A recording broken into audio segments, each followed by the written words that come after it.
তো বন্ধুরা, কেমন আছো তোমরা সবাই?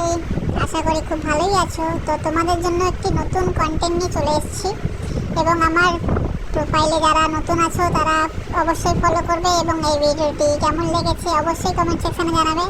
সো আজকের ভিডিওটি হচ্ছে শুধুমাত্র কোমরটুলি নিয়েই। আমরা যাচ্ছি কোমরটুলিতে। আমরা বলতে আমার সাথে একটি দাদা রয়েছে যে আর কি গাইড করবে আমাকে।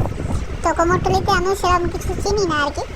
তো সেখানে আমার দাদার সাথে রয়েছে, পাশের বাড়ি একটি দাদা। তো সেখানে আর কি ঠাকুর সাজায় বা ঠাকুরের পিছনে যে কলকাগুলো হয়, নকশাগুলো হয়, সেগুলোই বানায়। তো প্রথমে আমরা সাইড কলোনি মোড় থেকে টোটো ধরলাম। তো এখন পৌঁছে গেলাম আমরা নৈহাটি স্টেশনে। সো স্টেশন থেকে আমরা টিকিট কাটলাম এবং অ্যাভেলেবেল ট্রেন দেখার পরে উঠে পড়লাম মাঝেরহাট লোকালে, যেটি আর কি সামনে দেখতেই পারছো তোমরা, নৈহাটি স্টেশনের 2 নম্বর প্ল্যাটফর্ম এবং 3 নম্বর প্ল্যাটফর্ম। मालूम है तेरे बाप को मत सिखा चल।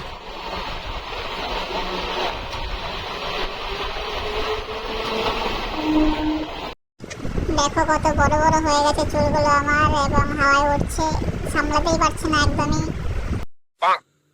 হে হে, তোমরা কেউ হেসো না কিন্তু আমার এই রওয়া কাঞ্চন মুখটি দেখে। আসলে ভিডিও ছাড়াও তো অনেক কিছু কাজ করতে হয়, এর জন্যই আর কি ঘুম হয় না রাত্রে আমার।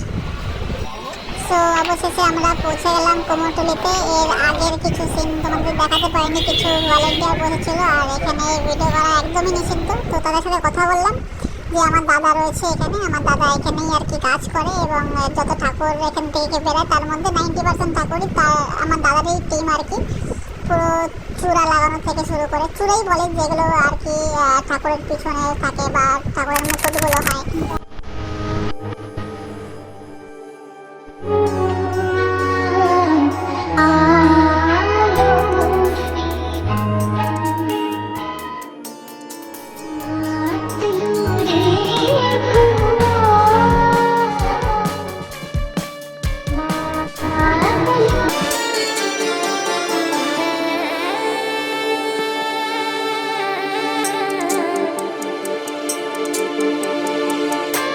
কথা বলার পরেই এত সুন্দর একটি শট নিতে পারলাম এবং মায়ের যে চক্ষু দান হচ্ছে সেটা দেখাতে পারলাম তোমাদের সবাইকে।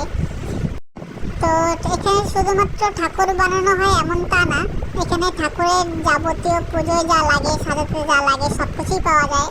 তো এখানে আরও কিছু দেখতে পাচ্ছ ঠাকুর তৈরি হচ্ছে, যেগুলো ছোটো ছোটো ক্লাবেও যাবে। তো তোমাদের কেমন লাগলো ভিডিওটি অবশ্যই জানাবে। তো আজকের মতন এইটুকুই। এরপরে যে ভিডিওটি আসছে সেটি একটি খুব মজাদার একটি ভিডিও, তো তোমরা দেখে হয়তো খুব ভালো লাগবে বা আনন্দও পাবে। তো আজকের জন্য বাই বাই।